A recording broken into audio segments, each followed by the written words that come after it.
disculpar que les haya pasado un poco tarde el enlace, pero se me pasó la hora con mi otro grupo que tengo antecitos que ustedes. Y se alargó un poco la clase. Pero bien. A ver, primero, una primera cosa antes que me olvide. ¿Ya? Voy a poner en este momento en el Classroom, en el tablón, ya un enlace donde ustedes van a poder, es un enlace a un grupo de WhatsApp en realidad, ya, ¿dónde está? Descartar, no sé si puedo copiar, creo que no me deja.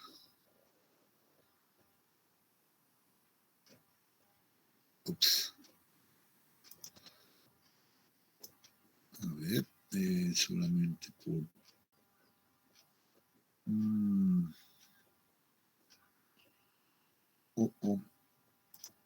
A ver, creo que no me permite. Guardar enlace, tal vez sí. Copiar, ahora sí, creo que sí. ¿Ya? A ver, probemos.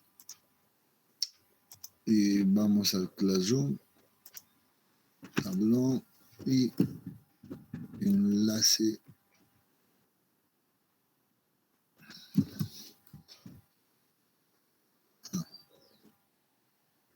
A ver, por favor, van a ir probando ese enlace, ¿ya? Lo he copiado en el tablón. Véanlo, por favor.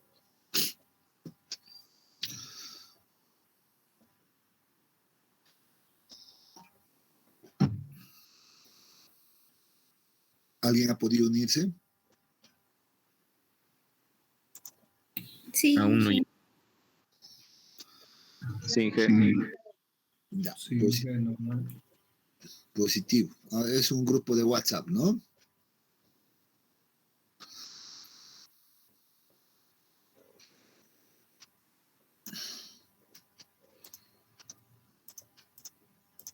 A ver, espero que sí todo marche bien.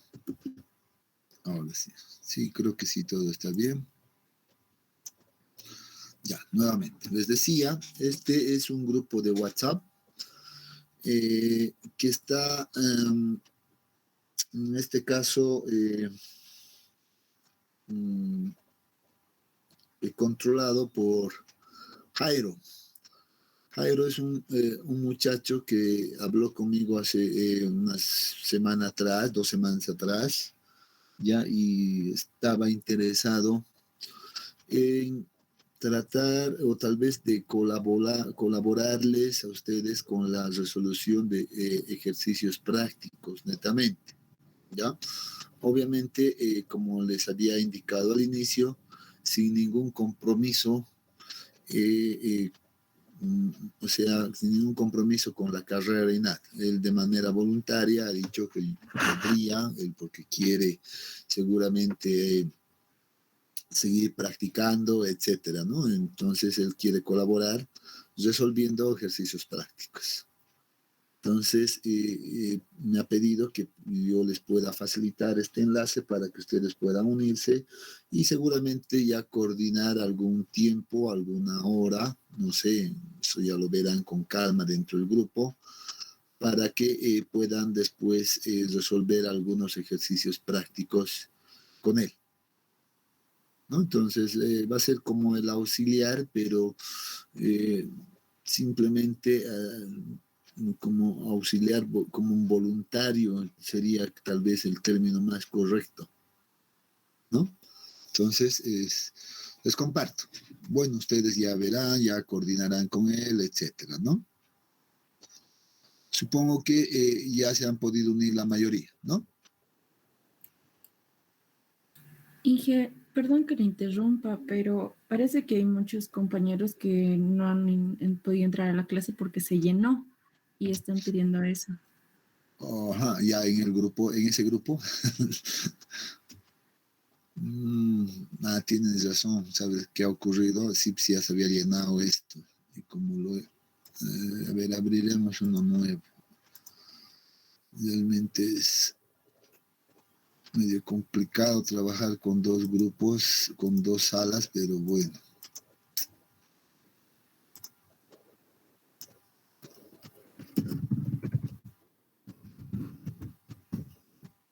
Lamentablemente es un grupo bastante numeroso.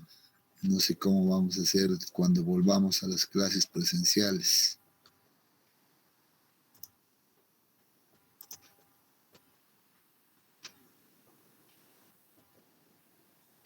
Bueno, por hoy vamos a abrir, ahí está.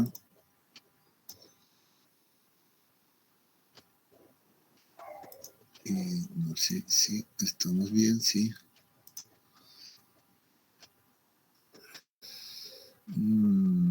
Pero se unió solamente una persona. ¿Dónde están los tantos que querían unirse? Bueno, ahí está. Un segundo.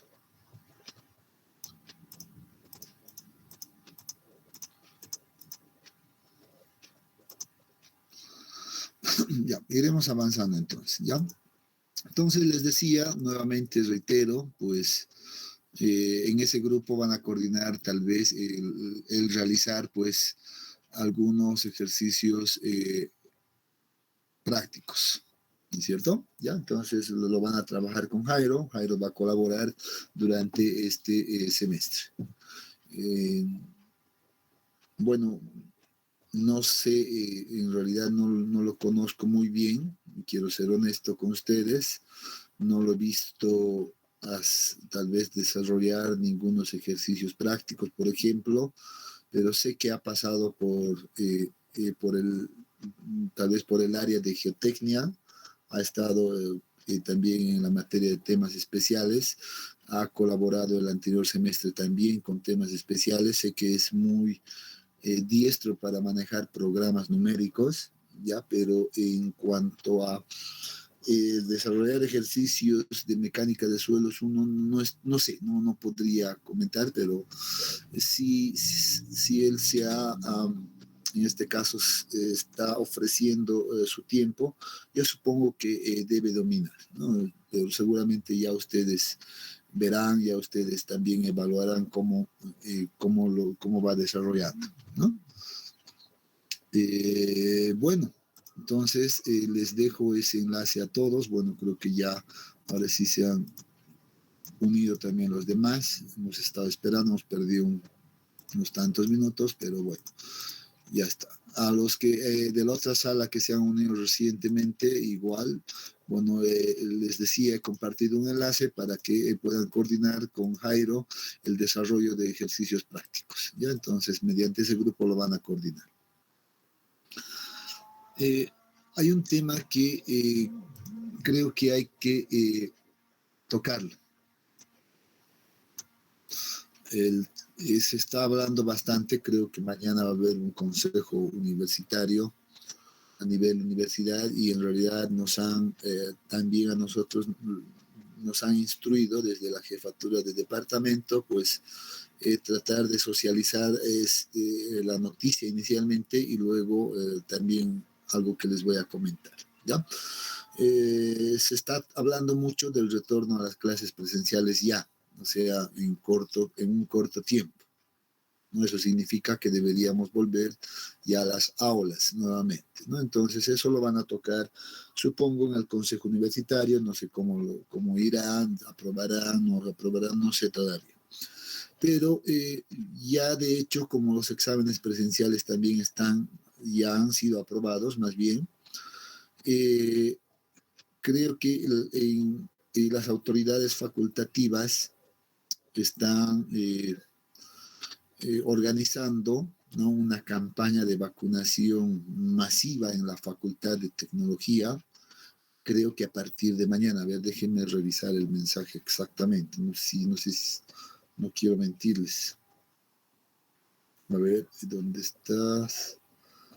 Guárdeme un rato. Jefatura.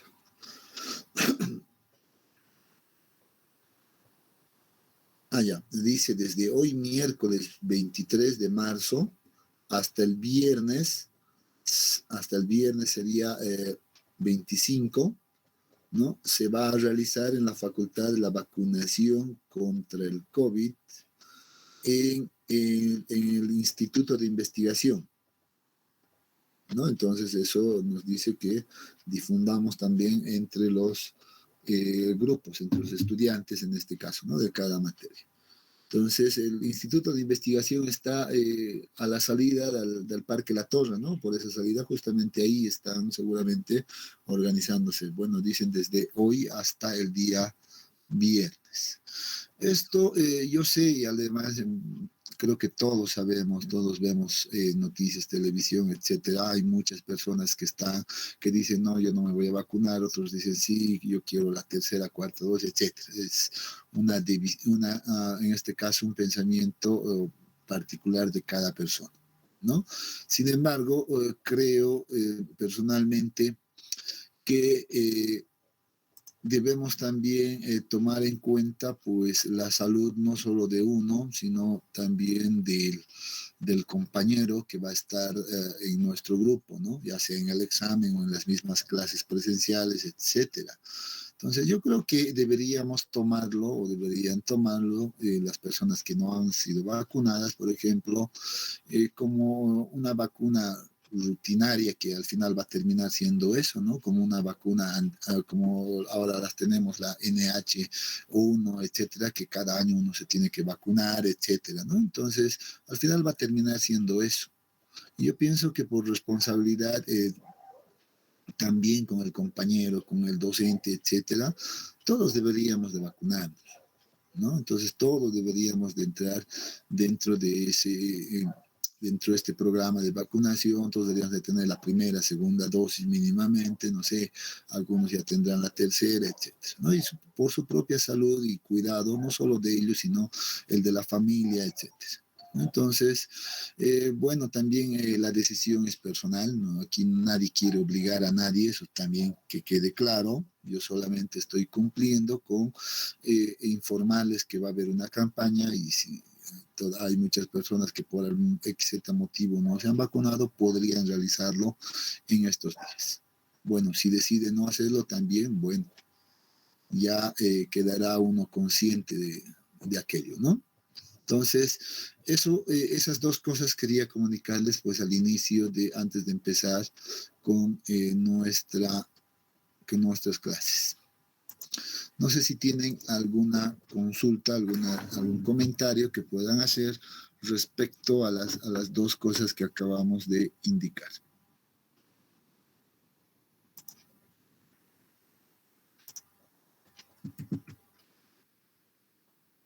¿Ninguna?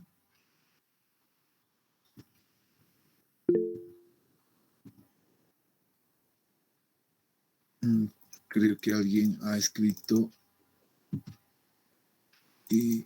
un mensaje. A ver, vamos a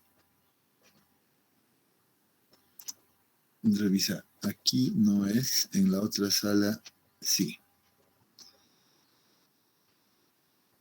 Sí, tengo entendido, bueno, la pregunta es si van a vacunar la segunda dosis. Sí, tengo entendido que van a vacunar primera, segunda y tercera dosis, o sea, la que le falte en realidad, ¿no? Joel, tienes la mano levantada, adelante.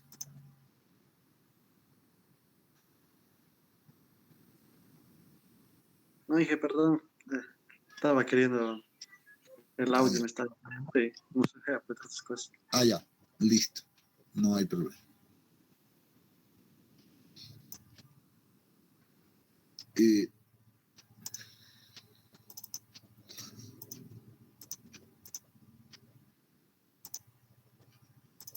Bueno, ya, si no hay,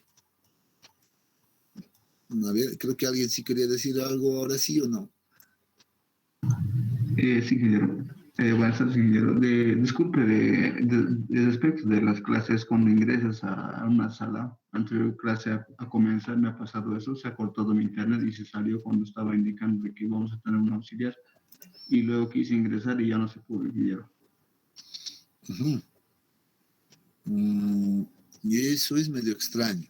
O sea, ya, probablemente porque la sala se llenó después de que te saliste, ¿no? O sea, tal vez estábamos solamente con una sala y seguramente lo que pasó es que en cuanto tú saliste de la sala, es probablemente que alguien aprovechó y ocupó el lugar, digamos, ¿no? Porque por la limitante que tiene ahora el Meet, que solamente permite hasta 100 estudiantes por sala, ¿no es cierto? Entonces, puede ser que eso haya ocurrido, pero por lo general no debería de pasar ese detalle. Una vez que ya entres a la sala, debería de volver automáticamente a la misma sala, obviamente, ¿no? Entonces eso no debería de ser un problema. Ingeniero, de mí igual ha pasado. No sé si puedes repetir para sacar captura lo que han avanzado en anterior clase. ¿Me puede ingresar, por favor, ingeniero? Bueno, bueno, son a veces algunos inconvenientes de la modalidad virtual, ¿no? Es eso. Puede ser que esté pasando esos detalles. A ver, aquí hay una consulta. Marco dice, ¿qué tan probable es que las clases sean presenciales en este semestre? Bueno, si podría repetir. Bueno, sí, lo que acabo de decir es informarles que creo que mañana, no sé si mañana o el viernes, hay consejo universitario donde van a tratar el punto principal, es el de retorno a a las clases presenciales. De hecho, entre los docentes de base ya se ha generado un debate, ¿ya no? Entonces, hay muchos, yo creo que está como que dividido, 50-50 les puedo decir, para hablar de probabilidades. ¿Ya? El 50% dice sí hay que volver y el 50% dice no estamos con las condiciones dentro de la universidad todavía, ¿no? Y hacen referencia más, sobre todo a los grupos numerosos, y en este caso, nosotros estaríamos en ese caso, ¿no? Nosotros somos un grupo numeroso, inscritos oficialmente alrededor de 184 estudiantes exactamente. Mecánica de suelos 1, grupo 2, ¿no? Me imagino que los otros grupos deben estar por ahí. Y es cierto, ¿no? Todavía no estamos saliendo de la pandemia al 100% y uno se pregunta, ¿queremos mantener cierta distancia entre cada persona? Y seguramente no va a haber un aula que sea adecuado, ¿no? Que pueda cumplir con esas condiciones, ¿no? Entonces, bueno, hay mucho de eso. Todavía hay un debate que seguramente lo van a llevar hasta nivel de consejo universitario, ¿no? Porque al final ese es el ente que aprueba o no aprueba estas decisiones, porque estas son decisiones universitarias. Pero como les digo, en probabilidades, yo creo que está muy dividido, 50-50, por así decirlo, ¿no? De esto en parte de los docentes, porque también ya los docentes están poniendo la posición. En cuanto a los estudiantes, no sabría decirles, seguramente sus representantes de ustedes, los consejeros, ya sean de carrera, facultativos, también deben tener una posición y seguramente les harán también alguna consulta o tipo encuesta a ustedes que son la base, ¿no? No sé, generalmente funciona así, ¿no? Entonces uno hace una consulta, una encuesta y en base a eso pues lleva la misma posición hasta estos consejos. Entonces, no sé si les han hecho ya a ustedes la consulta o no sé, pero personalmente a los docentes sí ya se nos ha hecho la consulta y nos han dicho, bueno, esta es la situación, el Consejo Universitario está convocando a una asamblea donde se van a tocar estos puntos. ¿Ustedes qué piensan? Así como docentes de base. Bueno, ahí, como les digo, la cosa está dividida. Como que la mitad dice que sí, la otra mitad, y sobre todo los grupos o los docentes que tienen grupos numerosos, ¿no? Que están en contra, ¿no? Entonces, está dividido, por lo menos en la parte de los docentes. Ahora, de los estudiantes, no sé, no sabría qué decirles. Entonces, pero va por ahí, jóvenes, pero hay que estar nomás atentos que vayan a definir en estos consejos, ¿no? Aquí hay una sugerencia, dice Jonathan. ¿Será que pedirán como requisito el carnet de vacuna para ingresar a las clases presenciales? Y hasta qué dosis controlarán, dice. La verdad, no. Miren que eso también ya lo han tocado entre los docentes y todos van tomando, creo que, todas las previsiones, ¿no? La verdad, en este caso, la instructiva inclusive para los exámenes presenciales no especifica que el carnet de vacuna sea un requisito. Eso obviamente seguro con teniendo el conocimiento de que hay muchas personas que decidieron no vacunarse, es una decisión personal, al final nunca pudo ser obligatorio como en algún momento estaba tratando de ser, ¿no? Entonces, no está como un requisito indispensable el carnet de vacuna. Por eso les decía hace un momento, ¿no? Eso ya depende de la conciencia de cada uno tendría que evaluar por él mismo, por su familia, por sus compañeros, etcétera, ¿no? Entonces uno tiene que evaluar aquello. Pero no es un requisito, eso sí debo aclarar también. Muy bien. Sí, creo que no hay más consultas, a no ser que alguien quiera hacer alguna consulta, comentario todavía.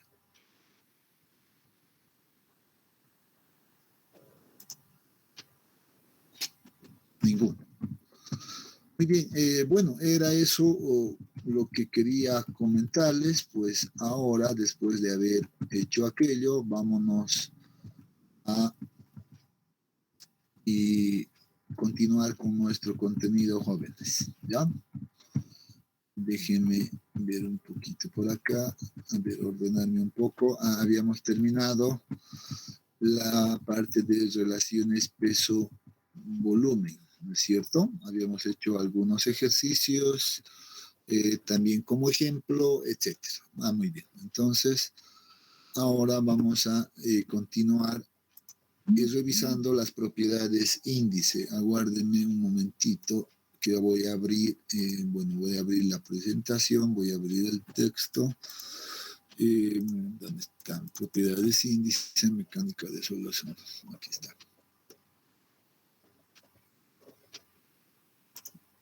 Sí, exactamente. Ahora paso a compartir. Bueno, voy a compartir esto como vamos a ir mirando varias cosas a la vez.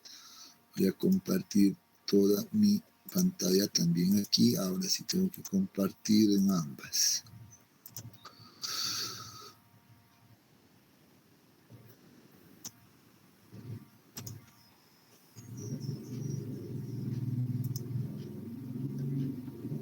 Ya.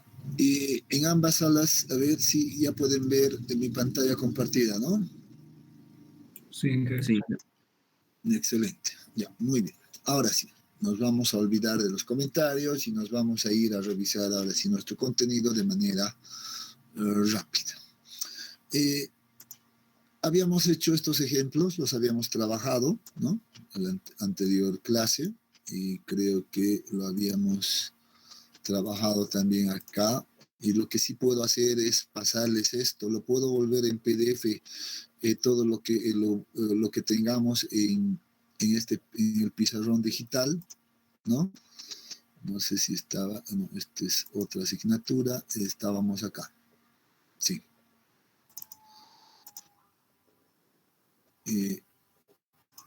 Sí, exactamente, ¿no? Entonces aquí habíamos trabajado igual sobre estos ejercicios y era lo último que habíamos visto, ¿no?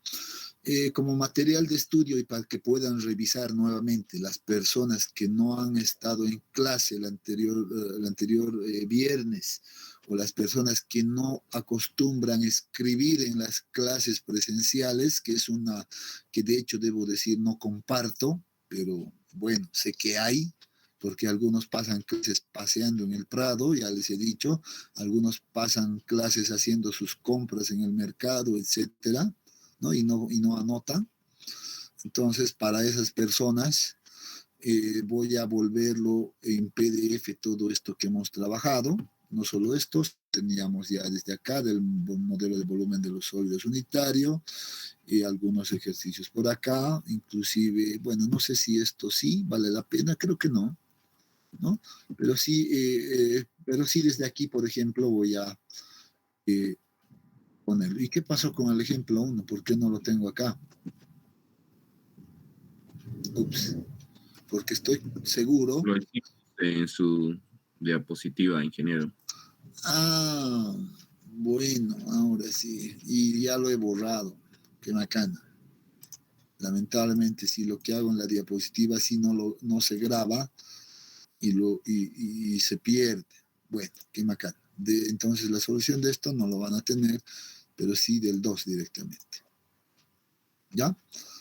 Eso lo voy a subir seguramente al Classroom para que puedan bajarlo y estudiar. La idea, jóvenes, nuevamente, insisto, es que estudien, repasen, vuelvan a hacer los ejercicios que hacemos. No lo dejen, no se lo guarden, no se lo archiven hasta un día antes del primer parcial, porque si no, no van a asimilar adecuadamente. Les soy honesto, ¿no? Muy bien, nos olvidamos de aquello. Dicho aquello, pues vamos a continuar con las propiedades índice. En este caso vamos a hablar de la distribución del tamaño de partículas rápidamente, ¿no? Y vamos a empezar a ver nuestro texto. Bueno, aquí teníamos igual algunos ejemplos en el texto. Esto es la descripción, ¿no? de la primera parte, relaciones peso-volumen, y luego el siguiente punto es justamente lo que nos falta por ver, distribución de tamaño de partículas, ¿no? Entonces, algo que vamos a indicar en este momento es que sabemos ya, de hecho, que los suelos, jóvenes, tienen en realidad un amplio rango de tamaño de partículas, desde lo más pequeño hasta lo más, hasta partículas más gruesas, ¿no? Entonces entendemos, ya lo hemos visto cuando estábamos viendo la definición, las fases de suelo, etcétera, en modelos de diferencial de elementos con partículas diferentes, etcétera, ¿no? Entonces, una de las propiedades importantes, ya, y así le voy a recalcar, es determinar cuánto varían en esos tamaños de partículas. ¿Cómo será esa variación en un suelo determinado? ¿Me entienden? Porque eso va a variar de un lugar a otro, independiente. Imagínense que yo tenga inclusive un área bastante pequeño, ¿ya? Imagínense que tenga, por ejemplo, un área así de pequeño por acá. Yo tomo una muestra por acá, seguramente va a tener una gran variación de tamaño de partículas, de así, pequeños, grandes, etcétera, o más grandes, etcétera, ¿no? Hasta láminas o arcillas que tienen forma de escamas, etcétera. Yo tomo otra muestra por acá, en la misma zona, seguramente que esto de acá va a tener otra variación un tanto diferente, va a cambiar, no siempre va a ser el mismo.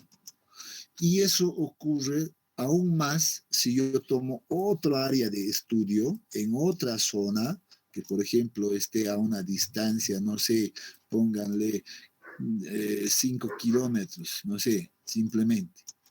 Entonces, con toda seguridad vamos a decir que la variación, por ejemplo, ahora de esto, pues va a ser pues diferente, va a ser, probablemente sean mucho más gruesos o probablemente sean mucho más finos más bien. No sabemos.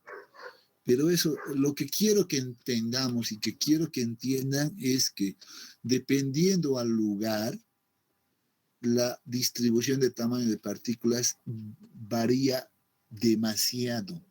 Una gran variación. Una variación tremenda, jóvenes. ¿Ya? Entonces, lo primero que hace uno, por ejemplo, si yo voy a colocar aquí mi edificio en esta zona, lo primero que uno hace es identificar esto. Es lo primero. Después recién va a determinar todo lo que ya hemos visto, propiedades índices. Voy a ver cuánto es su peso unitario húmedo, por ejemplo, cuánto es el índice de vacío, qué grado de saturación tendrá, etcétera. Recién voy a ver aquello. Voy a ver cuál es su contenido de humedad, etcétera, ¿no? Empezamos a hacer todos los estudios, esas cosas que ya hemos visto. Pero una de las labores que siempre se hace es determinar esta variación. Voy a cambiarme de zona, me voy a otro proyecto, debo volver a hacer aquello, debo conocer la variación del tamaño de partículas. Es muy importante, ¿no? Entonces, ¿por qué es importante esto? Porque dependiendo al tamaño de partículas predominantes, en porcentaje quiero decir, ¿ya? Nosotros, dentro de la ingeniería en general, le asignamos una denominación a los suelos. Y esa denominación está dado como grava, arena, limo y arcillas. Entonces, ¿y para qué me sirve esto? Uno se pregunta, ¿no? Y dice, ¿de qué me sirve saber si el suelo se le denomina grava, arena, limo, arcilla, etcétera? Por ejemplo, aquí en esta zona puede ser netamente una grava. Aquí en esta zona puede ser una mezcla entre, por ejemplo, arena y arcilla, ¿no? Puede ser arena y arcilla mezclado.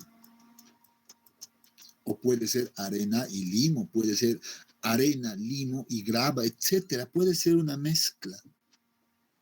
Pero ¿de qué me sirve saber aquello, como les decía?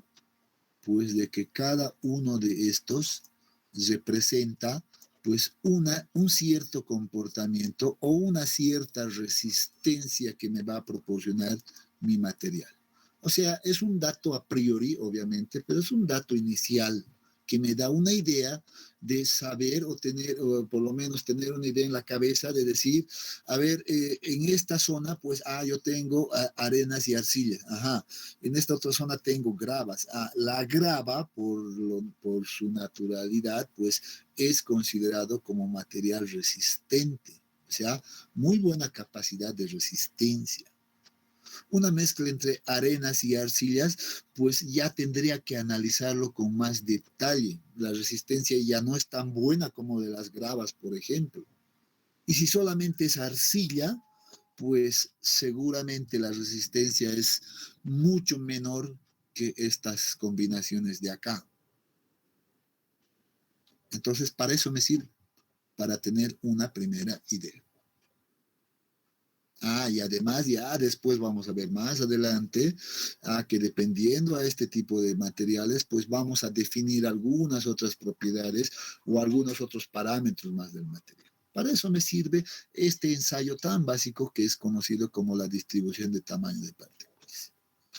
¿Qué debo saber de esto? Bueno, la historia de esto es bastante larga, que dice que a través de que en los primeros años, hace muchos años, cuando hubo la necesidad de hacer estas separaciones, pues empezaron a aparecer distintas instituciones, ya, o si quieren, distintas empresas que tenían la necesidad de tener esta, tal vez esta separación o esta claridad en los materiales. Entonces aparece ahí el Instituto Tecnológico de Massachusetts, que es por sus siglas SMIT, más conocido por sus siglas SMIT, y empieza a establecer, pues, jóvenes, unos rangos, ¿ya? Unos rangos asumiendo que estas partículas del suelo tienen un cierto diámetro. Y ese cierto diámetro está asociado a la longitud siempre más, no es a la más larga, siempre está asociado a la longitud que una partícula más corta. Entonces, este va a ser como que el diámetro de la partícula, ¿no? Entonces, suponemos, por ejemplo, sabemos que hay distinta forma. ¿Qué pasa si alguien me dice, yo tengo esta forma de mi partícula? Bueno, aquí todos los institutos pues suponen que el diámetro de la partícula va a ser esto. Este va a ser el diámetro. Entonces dice, muy bien, este es el diámetro y este es el que se va a medir. No el lado más largo, sino el lado más corto. Pero suponemos que es un diámetro. Aunque aquí estoy viendo, no, es el lado más corto, no, el lado más largo es esto, etcétera. Pero se supone que es un diámetro. Por eso se dice que es un diámetro aparente. Entonces dice, por ejemplo, estos van poniendo unos rangos y uno puede verlos acá, cuál es la diferencia entre cada uno de estos rangos, ¿no? Dice grava, va a ser, se va a considerar grava para este instituto, por ejemplo, cuando las partículas sean mayores a 2 milímetros, está en milímetro. Va a ser arena cuando tengamos rangos de partículas de 2 a 0.6, etcétera. Y uno ya entiende limo esto, arcilla esto, etc. Luego viene también el Departamento de Agricultura, denominado por sus siglas más como la USDA, pues que pone algo similar, obviamente en otro año, bien, donde se muestran ligeras variaciones, pero no tantas, ¿no? Es muy parecida a esta de acá. Después, a través del tiempo, aparece la ASTO, aparece luego el Sistema Unificado de Clasificación. LAUS, así como dicen acá. Actualmente, estas dos, quiero ser también enfático en esto, ya no la miramos ni siquiera, quedaron como historia por ahí. Actualmente las que se utilizan son estas dos, ¿no? La ASTO y el Sistema Unificado, donde nos muestran estos rangos para cada material, ¿no? Ahí tenemos los rangos, uno puede mirarlos y uno debe tenerlos presentes, estos diámetros. Grava entre 2 a 76 milímetros. Lo mismo esto. Grava va a ser entre 4,75 y 76 generalmente. Aquí aparece 75, pero 76 milímetros, ¿no? Entonces, arena aquí entre 2 a 0,75, acá entre 4,75 a 0,75, etcétera, ¿no? Entonces, ahí tenemos los rangos que nos presentan las distintas normativas. Entonces, el trabajo consiste en que yo pueda separar de alguna manera la distribución de partículas de mi suelo y luego compararlas con estos rangos y definir pues dónde está el mayor porcentaje. Estará en este rango, estará en este rango o en este o en este. Y dependiendo de eso le vamos a dar una denominación. Y ahora la pregunta es, ¿cómo realizamos esta separación? Y a ver, pues para eso viene un ensayo de laboratorio. No sé qué número de laboratorio va.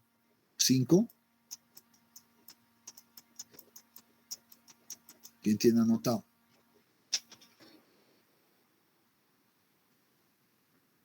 Bueno, el ensayo de laboratorio. A ver, contenido de humedad, peso unitario, gravedad específica de los sólidos. Y sí, tienes toda la razón. 4, ¿no? Laboratorio número 4 sería en este caso. Muy bien. Entonces, vamos a hacer seguramente mención a este laboratorio. Yo les voy a pasar hoy mismo el manual de este laboratorio para que ustedes lo puedan leer como tarea, así les voy a decir, porque si no ustedes no leen, se lo guardan, se lo archivan para mañana y mañana yo voy a hacer preguntas de este laboratorio en clase. ¿Ya? Sin embargo, antes todavía, previo a hablar de este laboratorio, pues vamos a ver que, bueno, ahora sí voy a borrar todo esto. ¿Dónde estás? Bueno, a ver, vamos a ver. No, es que después sí molesta mucho. Hay que borrarla. Vamos a ver en realidad que en realidad a partir de estas definiciones, la normativa ASTM principalmente, esta normativa ASTM, la americana, desarrolla unas definiciones en realidad ya para los distintos materiales. Por acá simplemente con el ánimo de enmarcar todo, ¿no? De no dejar suelto ningún rango de tamaño de partículas. Para eso la norma ASTM pues toma como base principal pues esto que está apuntado acá por el sistema unificado de clasificación y hace pues algunas definiciones, ¿no? Bueno, aquí lo vamos a ver un poquito más rápido. Aquí está la definición de grava, arena, limo, arcilla, guijarros, cantos rodados o inclusive material coloidal, etcétera, ¿no? Entonces, primero hay que ver esas definiciones y que creo que eso la podemos ver de manera resumida, pues, en esta presentación.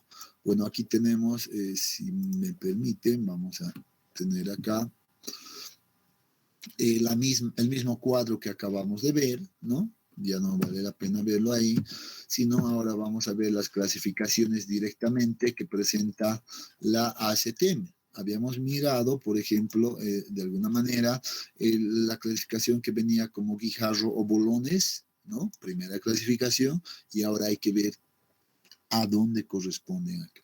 Dice, son partículas con tamaños comprendidos entre 76 milímetros a 350 milímetros.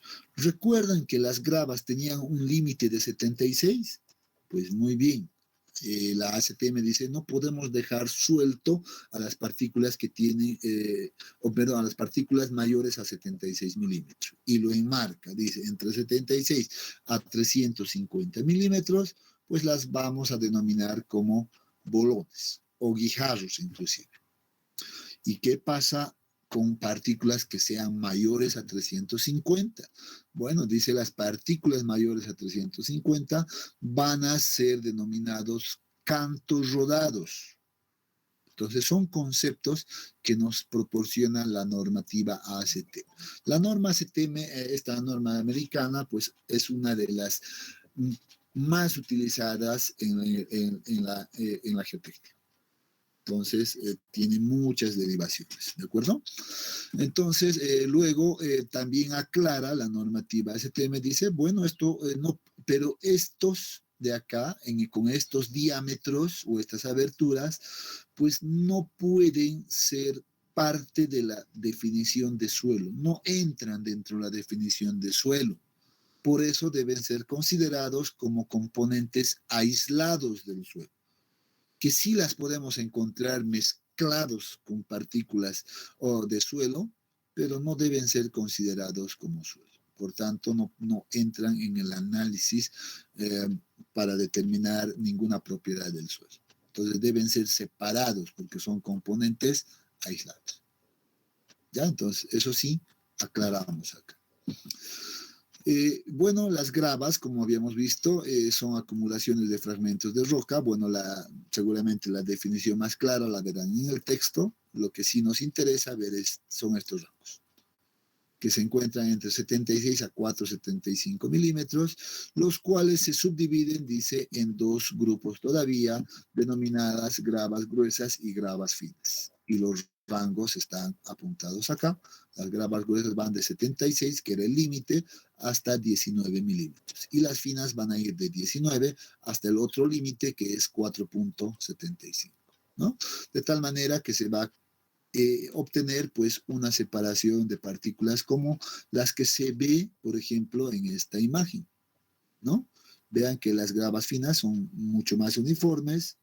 Aquí tenemos una variación todavía entre estos rangos, ¿no? O mucho más gruesos. Entonces uno se da cuenta fácilmente de aquello, ¿no? Bien, en las arenas, pues ocurre algo similar, ¿no? Las arenas, en realidad, por definición, dice que también provienen de la desintegración de las rocas y principalmente tienen como un componente principal al cuarzo y el feldespato. Sabemos que estos son minerales que encontramos en la superficie terrestre, ¿no? Por otro lado, también las arenas, pues se dividen en tres grupos, ya no en dos, sino que en tres grupos, ¿no? Entonces dice, las dividimos como arenas gruesas, arenas medias y arenas finas. Los rangos nuevamente van a ir divididos o separados de esta manera. Las arenas gruesas van de 4,75 a 2 milímetros y las arenas medias de 2 a 0,425 milímetros y las finas de 0,425 a 0,75 milímetros. Si uno quiere ver eso en imagen, pues seguramente verá que aquí están las gruesas, ¿no? Un poco se nota aquello, las medias y las finas que van en ese orden, ¿no? Entonces son imágenes que tratan de ilustrar esa separación de las arenas, ¿no? Pero ya sabemos, todas entran dentro de esta definición de arenas. Finalmente, pues nos da también algunos tips en realidad para definir a los limos, la norma ASTM, ¿no? Que en realidad nos dice, bueno, aquí ya tienes problemas para ver las partículas separadas, ¿no? Por eso dice son fracciones microscópicas, ¿no? Que son granos muy finos, pueden ser cuarzos que parecen o tienen más bien una forma de escama, es una característica de esto, ¿no? Y se generaliza a simplemente indicar que son partículas menores a 0,075. La ACTM no quiere darle un límite en realidad, ¿no? No quiere darle, pero dices menor a 0,75. ¿Qué dice de las arcillas? Bueno, dice son partículas submicroscópicas. Imagínense esta definición, ¿no? Entonces dice que son partículas todavía mucho más pequeñas que los limos, ¿no? Y que ya de hecho estos sí tienen formas de láminas simplemente o escamas que están uno sobre otra. Y si alguien recuerda, me hubiera gustado traer esa imagen acá, cuando veíamos estructuras de los suelos finos, cuando veíamos estructuras de minerales de arcilla, ¿recuerdan? Veíamos unas imágenes que nos mostraban muy interesantes, ¿no? Una especie de acumulación de láminas sobre otra lámina, ¿no? A ver si podemos lograr ver eso por acá. Sí, probablemente esté en la parte inicial. Había una que me agradaba mucho, que creo que es esta, ¿no? Entonces, miren esta. Entonces, aquí uno puede ver, por ejemplo, esas láminas. Esta es una vista submicroscópica, obviamente, ¿no? Aquí uno tiene que ver la escala. Mira, está una escala de 10 micrones, ¿no? Entonces, imagínense esa escala para poder observar esto, ¿no? Entonces, miren las láminas de las arcillas. Están unas sobre otras, ¿no? Y obviamente esto es, pues, difícil, por un lado, pues, observar a simple vista, ¿no? Entonces, por eso dice. Pero también se considera, dice que son partículas mucho menores. Tampoco le podemos dar un rango adecuado, sino simplemente decir que son muy pequeñas. Nada más, ¿no? Entonces, bueno, esas son las definiciones que nos da la ACTM. Sin embargo, algo que nosotros vamos a complementar a partir de las definiciones vistas es que podemos dividir, y esto es importante, ya se dividen a los suelos en dos grupos principales denominados, el primer grupo como suelos de grano grueso y los suelos de grano fino. ¿Cuál es el rango de división para estos? Bueno, aquí tenemos este límite de 0,075. Todas las partículas que sean mayores a 0,75 milímetros, pero menores a 76 milímetros, son considerados como suelos de grano grueso. Y por lo contrario, los suelos de grano fino, pues van a ser considerados como partículas menores a 0,075. Entonces uno se da cuenta y revisa las definiciones y dice muy bien, entonces los limos y las arcillas están acá, ¿no? Entonces uno ya rápidamente puede llegar a esa conclusión. Entonces los suelos de grano fino están los limos y las arcillas. Ahí. Aquí, ¿qué suelos estarán? Los suelos de grano grueso. Bueno, el otro grupo que habíamos visto, seguramente están las gravas y arenas.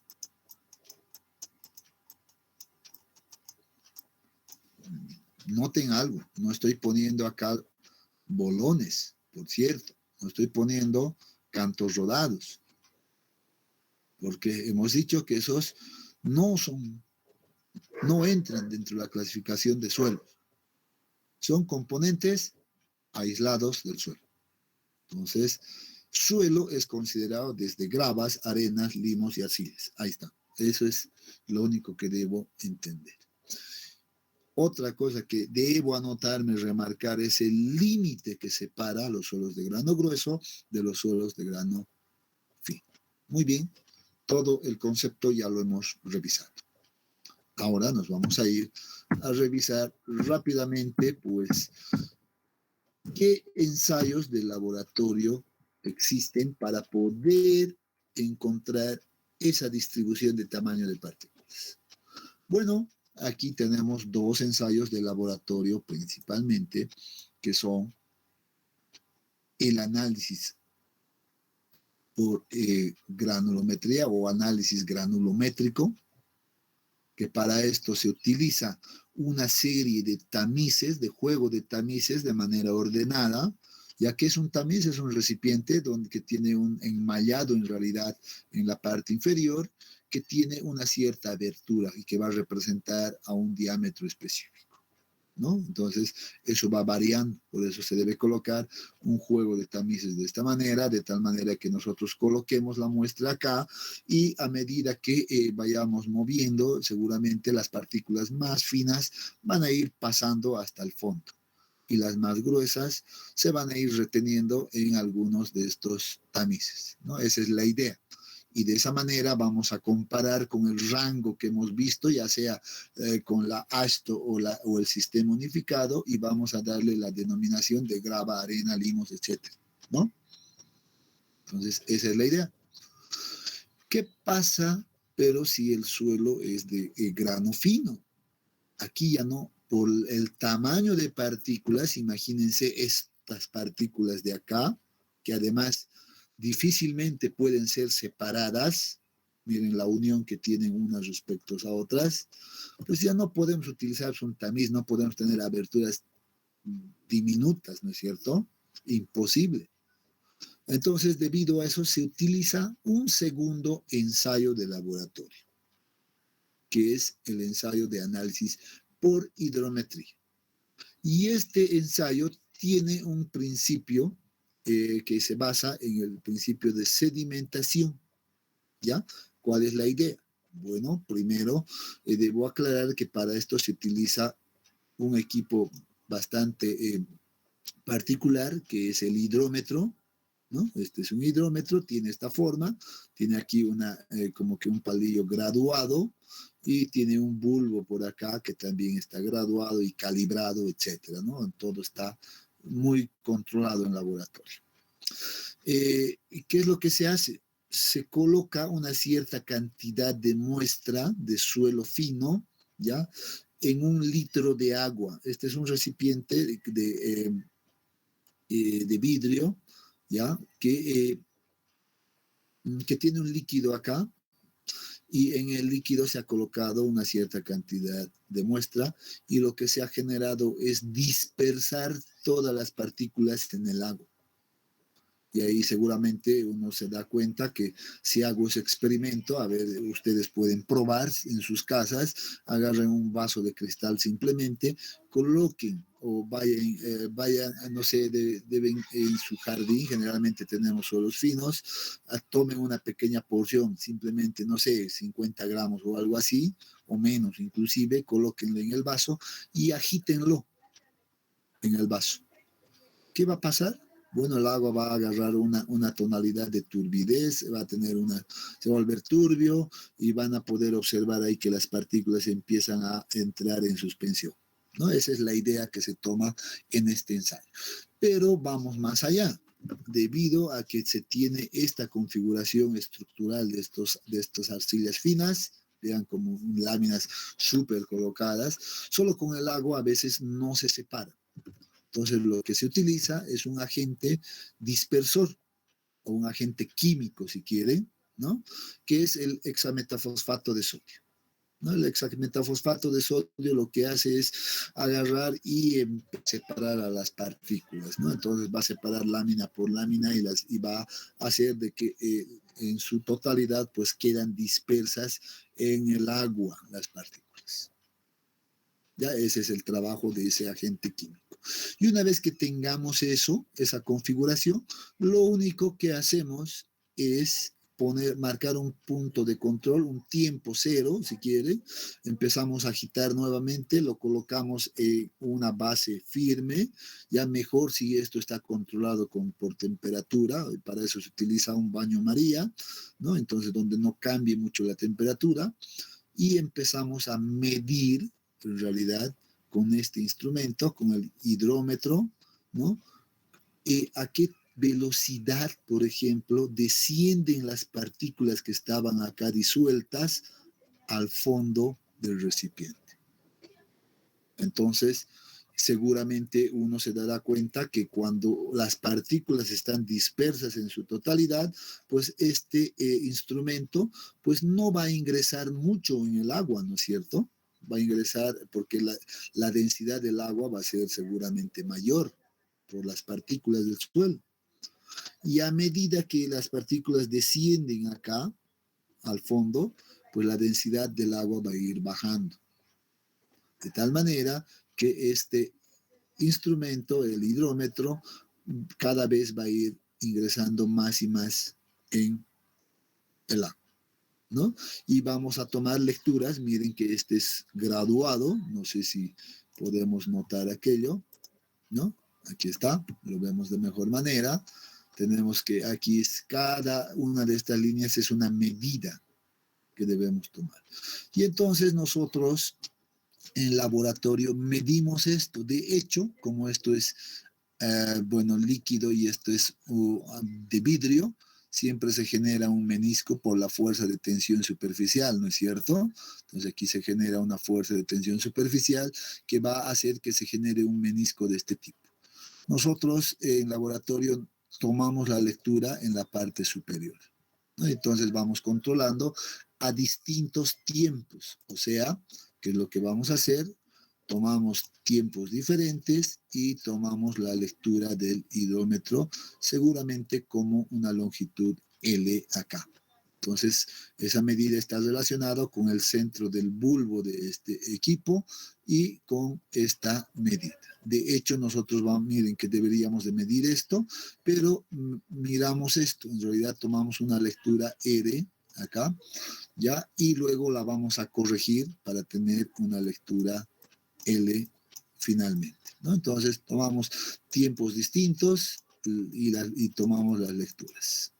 Luego las transformamos en una lectura L y de esa manera vamos a encontrar luego los distintos diámetros de las partículas de nuestro suelo. Ese es el principio de sedimentación, jóvenes, ¿ya? Entonces, a eso lo llamamos el principio de sedimentación. Y para eso se utiliza este método. Aquí es el principio de tamizado. Agarramos juego de tamices como una especie de cernidores, si quieren, con distintas aberturas y hacemos pasar el material grueso por ahí. ¿Ya? Entonces, esto lo deben leer ustedes. Ni bien acaba la clase, yo les voy a colgar los manuales de ambos ensayos para que lo lean mañana, para mañana. ¿Ya? Sin embargo, vamos a un poquito de manera rápida y práctica, pues tratar de verlo, qué consiste el análisis granulométrico, por ejemplo, ¿no?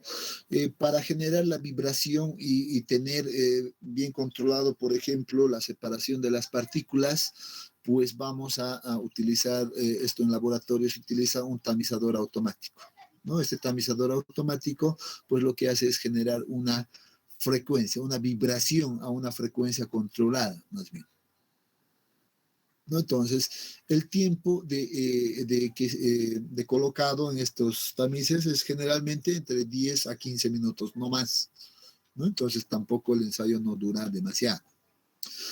Se utiliza también, ¿dónde estoy?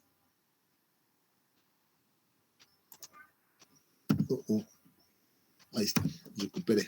¿No? Aquí están los tamices. Debemos utilizar una serie de juegos de tamices. Aquí vemos mejor la imagen, ¿no? Bueno, aquí tenemos una propuesta en realidad de juego de tamices. Tal vez deberíamos ya de modificar esto, pero en el laboratorio de geotecnia era costumbre, era tal vez habitual utilizar este juego de tamices, ¿no? Varios juegos de tamices, no solo los límites que hemos visto, ¿no? Hace un momento, sino varios, pero notamos que los principales, pues los límites principales sí deben estar 76 milímetros, luego decíamos 4.75, luego teníamos el tamiz número 200. Principalmente eran estas tres aberturas que nos interesaban, ¿no es cierto? Aquí están las gravas, aquí están las arenas y todo lo que sea menor a 0.075 son limos y arcillas. Eso sí deben estar. Bueno, aquí también podemos remarcar seguramente la separación entre las gravas gruesas. ¿Cuál era aquello? Voy a cambiar de color simplemente para diferenciar aquello. Era el de 19 milímetros por 3/4, ¿no? Entonces, miren, aquí tenemos esa separación. Aquí están las gravas gruesas, las gravas finas. En las arenas, ¿qué decíamos? Teníamos la separación de las gravas gruesas. ¿Y cuál era eso? De 2 pulgadas. Entonces tenemos aquí. Luego tenemos la 0. Aquí está. Miren que aquí ya me falta el tamiz número 40, que era el otro límite de 0.425 milímetros, ¿no es cierto? Entonces este era un juego de tamices que en realidad, bueno, perdón, un límite, un tamiz que me proporcionaba o dividía más bien las arenas medias. Y las finas nuevamente están acá. Aquí están las finas, aquí están las medias y aquí están las gruesas.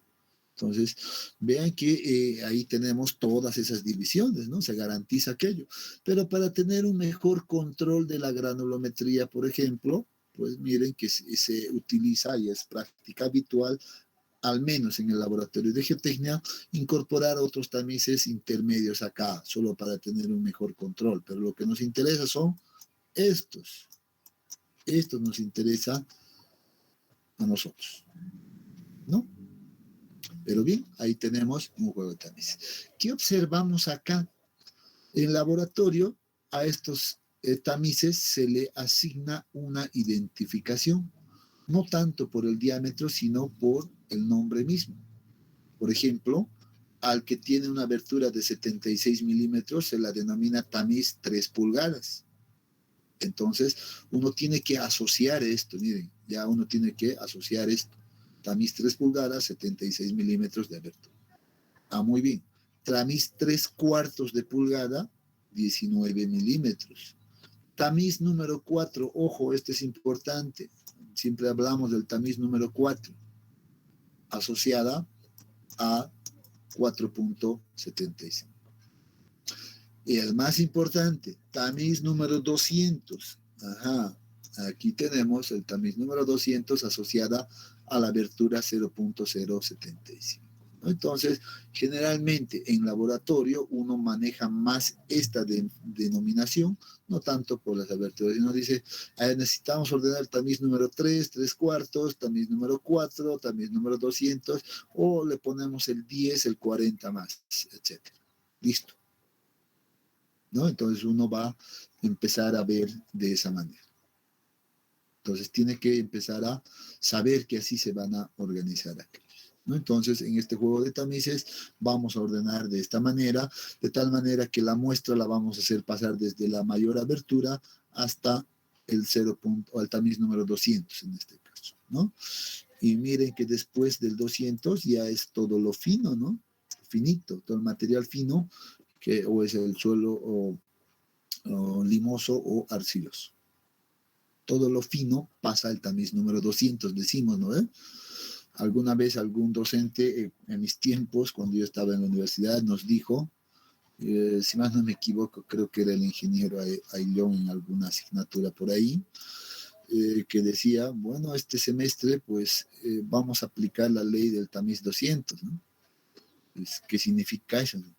Que simplemente todo lo fino va a pasar de semestre, ¿no? O sea, las personas que realmente estudian, decía, ¿no? Entonces, ellos van a pasar y vamos a aplicar el tamiz 200 ahí. Antes aplicábamos el 4, bueno, aprobaban nomás harta gente, pero ahora vamos a aplicar el 200, decía. Y era interesante esa metodología, ¿no? Y exigía a que el estudiante pues dé un esfuerzo adicional para que pueda llegar a ese punto, ¿no? Entonces, es por eso, ¿no? Porque el principio dice esto, ¿no? Todo el material fino pasa el tamiz 200 y luego se retiene, pues aquí se queda, ¿no? No va a pasar más. Lo grueso no pasa, en otras palabras. Se requiere una balanza también, ¿no? Aquí tenemos una balancita que además tiene que ser de precisión, con una precisión de 0.01 gramos de precisión, o sea, 2 decimales si quieren, ¿no? Para generar el mínimo error posible, ¿no? Balanza digital. Y finalmente, como resultado, pues, del ensayo de granulométrico, pues tenemos esta famosa curva de distribución de tamaño de partículas. Bueno, aquí parece más una recta, pero no siempre es así. Vamos a cambiar ya estas curvas, ¿no? Ya, pero veas eso, que debemos generar una curva de distribución de tamaño de partículas y que no es más que la gráfica ya del porcentaje que pasa versus las aberturas de las partículas. Simple, con la única observación de que este eje debe estar en escala logarítmica. Por tanto, es una gráfica semilogarítmica, ¿no? Y ahora lo que yo les voy a pedir para mañana, ya a ustedes, después de leer el procedimiento, pues vean esto. ¿Cómo determinar el porcentaje que pasa cada una de las aberturas? Esa va a ser su tarea para mañana, jóvenes. Y sobre esto vamos a trabajar mañana. Luego vamos a hablar, miren aquí, por ejemplo, vean acá, dice el porcentaje de grava a partir de este cuadro o inclusive de esta gráfica. Nosotros determinamos cuánto es el porcentaje de grava, por ejemplo, ¿no? Vamos a hablar de esto mañana. Cuánto es el porcentaje de arena y cuánto es el porcentaje de finos, o sea, limos y arcilas, en una muestra dada. Luego vamos a hablar de unos parámetros adicionales que son el coeficiente de uniformidad y el coeficiente de gradación, que son parámetros que evalúan a esta curva de distribución de tamaño de partículas, ¿ya? A través de estos diámetros que aparecen acá, el diámetro de 10, de 30 y de 60. Por cierto, si leen el manual ya van a ver cómo se determinan estos valores. O sea, estoy diciendo que el día de mañana vamos a trabajar todo sobre granulometría. Nos vamos a tomar una clase más para hablar sobre análisis granulométrico, cómo lo evaluamos, cómo calculamos, etcétera, pero después no la tocamos más. Entonces voy a suponer yo que todos ya deben manejar correctamente todo esto. Aquí está un poco de los parámetros de la curva. Prefiero que mañana lo hablemos de esto. Ya no lo vamos a tocar hoy día. Los coeficientes de gradación o coeficientes de uniformidad y los distintos tipos de granulometría. Bueno, hidrometría lo dejamos para después. El día de hoy, por favor, nos quedaremos con esta gráfica. A esto apunten ustedes ahora mismo, entonces yo voy a compartirles los manuales de laboratorio para que ustedes lean. ¿Alguna consulta?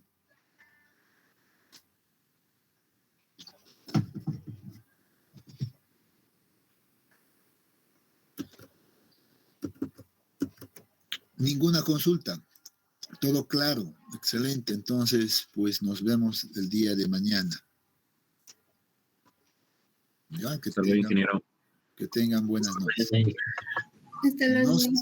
No se olviden, lean. Reitero, lean. Hasta mañana. Hasta mañana, Inge.